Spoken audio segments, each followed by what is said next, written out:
Welcome back to Oklahoma's only YouTube channel. And welcome back to another session of me buying really cheap CDs and finding out if they're any good. As with last time, I went on a website that sells used Japanese CDs, and the cheapest ones they sell are 500 yen, or about $3.30 USD at the time of purchase. Because the yen is weak, and I'm a filthy American. I pretty much just picked out 5 random ones off the website, and we're gonna take a look and see if I've got any hidden gems, or if all of these are in the bargain bin for a reason. And if you want a reason to stick around to the end, I am saving a pretty interesting one for last. First up, though, I've got Source's Daily Report. I know absolutely nothing about who Source are, or really anything about this album, other than the fact that it came out in 2004. I had to Google translate the description of a YouTube upload, and it says that they're a 4-person rock band. And they also did a commercial for a Mitsubishi cell phone, so there's that. This isn't even on Discogs. I don't know anything about this record. If you know anything at all, please let me know. It is on streaming at least if you'd like to check it out, and judging by their Spotify page, it's the second of 3 albums from this group. Also, I'll include links to all the albums that are on streaming in a pinned comment if you are interested in checking any of these out. This album is really a mixed bag. It does a lot of things well, but it does have some pretty critical flaws that are hard to overlook. For positives, it's a rap rock album, and they do the core sound of that genre really well. The songs are generally upbeat, they've got a lot of energy, and they're very excitable. The most common style of song here is kind of like the song Glowly, where you've got rap verses interspersed with a big, loud alt-rock chorus. But then you've got tracks like the opener Humanoid, which is completely delusional. It's got metalcore sections, dub sections, funk rock sections. It is insane. This is a pretty fun record, and a lot of it is because of songs like that. One of the critical flaws here, though, is that this thing is way too long. I didn't realize how long it was before I bought this, but it is 75 minutes long. And it's only 14 songs, because many of these songs are over 5 minutes. In fact, not a single song on this entire album is under 4 minutes. And they do not need to be that long. Almost every song on this album feels dragged out, especially as you progress into the second half of the record, where the songs start to feel similar and blend together in a lot of ways. You could cut quite a few songs from this album. Really, you could even cut bits from in the songs and it would become better. It is a very bloated record. The best song on this thing is High High High. It's got a catchy chorus, good rapping, and some really fun guitar sections. Meanwhile, the worst is probably the song That's Why We Sing This Song, which is 6 minutes long and horrendously boring. It's surrounded by a lot of high energy tracks, and its complete black hole of enthusiasm stands out like a sore thumb. Overall, this album is fine. There's definitely good individual tracks on it, but as a whole 75-minute listening experience, this really struggles. For $3.50, I'm gonna say don't buy. There's really just too much filler on this, especially in the age of streaming where you can just add the 3 to 4 good songs onto a playlist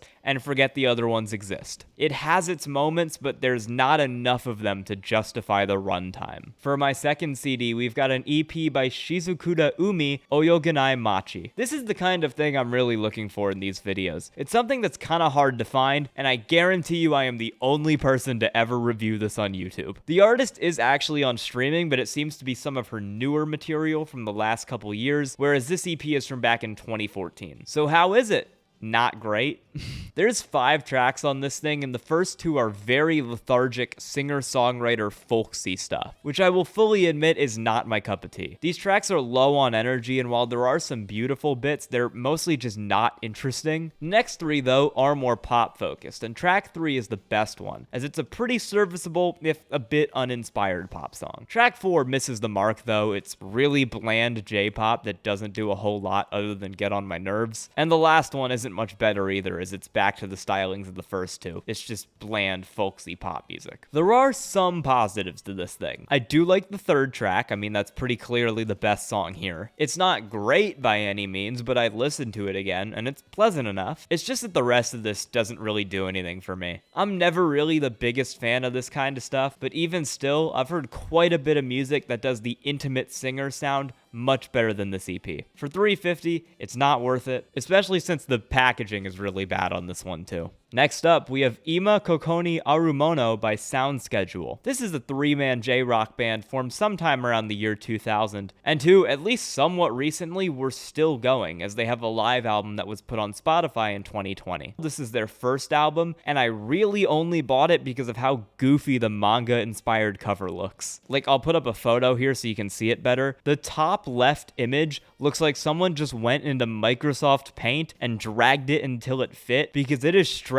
in the most bizarre way. And the back cover ain't much better. Despite its age and obscure status, this album is at least on streaming, so you're able to listen to it if you want. And this is a totally fine indie rock album. I think the closest point of comparison for this is probably a lighter, early 2000s version of Kanabun. You've got a similarly high-pitched singer in this band, and a couple of the songs on this thing reach into that energetic style of anime rock that Kanabun did really well with songs like Silhouette. Now, nothing here is anywhere close to the level of peak Kanabun, but there's still some solid songs. The 10th one is probably the best example of that, with a catchy chorus that's begging to be put in front of some B-tier shonen anime. The 5th song also fits that vibe. It's lighter and not as loud, but it's catchy again, and it has some really fun guitar riffs. My favorite song on the album, though, is definitely the closer. It's one of those longer closing tracks where it gets big and loud and epic as it approaches the finale, but it does really work for the band here, and I really enjoy it. It's not all good, though. There's a couple ballad-style tracks that come up short. Like the 3rd track and the 11th track fail to do much of interest and could easily be cut from the track list entirely. Especially the 3rd one, which is really just a worse version of several other better songs on the album. You don't need multiple songs with basically the exact same structure on this album. Sound Schedule isn't Yoasobi. If you're into this kind of Japanese indie rock for $3.50, you might enjoy this. It's better than the last two in my opinion, for sure. It doesn't stand out a whole lot, especially today, but it's enjoyable, and I'd imagine if you're really into a band like Kanabun or more recent stuff by Sambo Master, you'd enjoy this. So let's follow that album up with another shorter release, an EP from a singer-songwriter named Nano Sayuko called Kimi to issho nara jigoku de mo iiyo, which I put in Google Translate and is somewhere along the lines of "you can go to hell with me." This EP is from 2015, and Nano Sayuko is still active and playing shows and making music. And in my clicking through social media profiles, I did find that she runs an Instagram account where she only posts pictures of ramen. So that's neat. This is also on streaming if you're interested, so you can listen to it there. Also, I checked this while I was writing the script. This has almost as many ratings on Rate Your Music as Nano Sayuko has monthly listeners on Spotify. And I went back and checked every other album in this video, and none of them are even listed in the Rate Your Music database. That website confuses me sometimes. This EP is a tale of two halves. The first few songs are some pretty good synth pop. Joho is energetic and catchy, while Doyumeki is doing a whole EDM pop song thing. They're both really cool songs that I liked a lot, and they got me hyped for the rest of the EP. And then it very, very quickly goes downhill. Yawarakai R and Ikiru are both weird. Both of them have the instrumental complexity of an interlude that then got stretched out for 3 full minutes. They both come off as very basic, and neither of them have much going on at all. I legitimately think they would be better if they were a minute to a minute and a half each and not like 3 minutes long. And then you get into the last 3 songs, none of which are good. Best song is, would you believe it, the worst song here, as it's a full 5 minutes of acoustic guitar nonsense that is a drastic shift from the synth pop in the first part of this EP, both in terms of sound and in terms of how interesting it is. Mayonaka Made Ato Sanpun kinda brings it back with this weird off-kilter groove instrumental, but that song feels a little half-baked, like it could have been better and it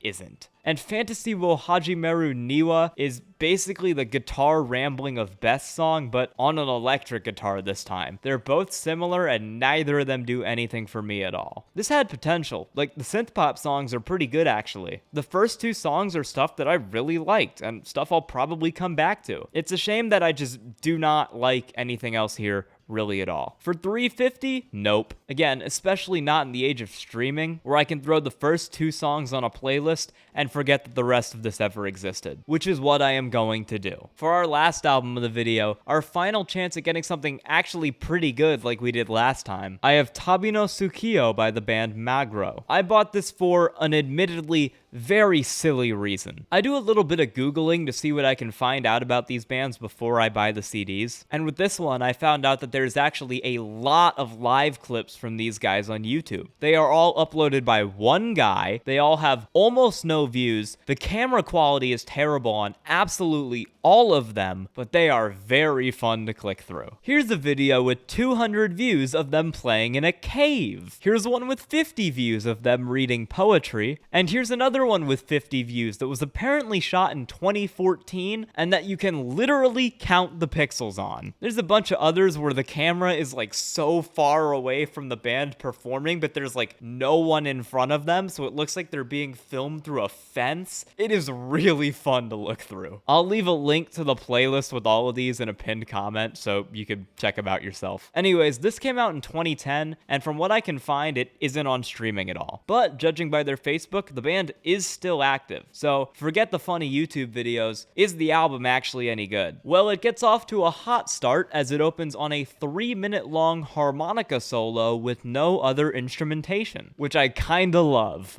This is a very quiet and subdued folk album, which, as I touched on a little earlier, is not my thing. I listen to a lot of hyperpop. My brain is absolutely fried from music like that. I will say though, even despite that, I did find myself enjoying this more than I initially thought I would. Once you get into it, it's really not as weird as the opener and the live performances in a cave make it seem. From the album covers and the live videos to the closing track here just being water noises, this band is going for a nature theme with a lot of their work, and it does definitely hit on this album. It's a very stripped back record that frequently consists of only singing and some light background guitar, and occasionally a harmonica thrown in there as well. So naturally, it's got a very raw and organic sound that I quite like. These songs aren't too distinct from one another, but there's none that I would really consider bad at all. It's not something I'd actively listen to again, but if I'm in a chill mood and want something lower tempo to just like vibe and maybe read a book to, I might actually put this on. For $3.50, if you're looking for this kind of raw and natural sounding folk music, this is pretty good. I ended up enjoying this a lot more than I thought I would. I'm glad I bought it. So there's all the CDs I got. If there's more demand for this type of video,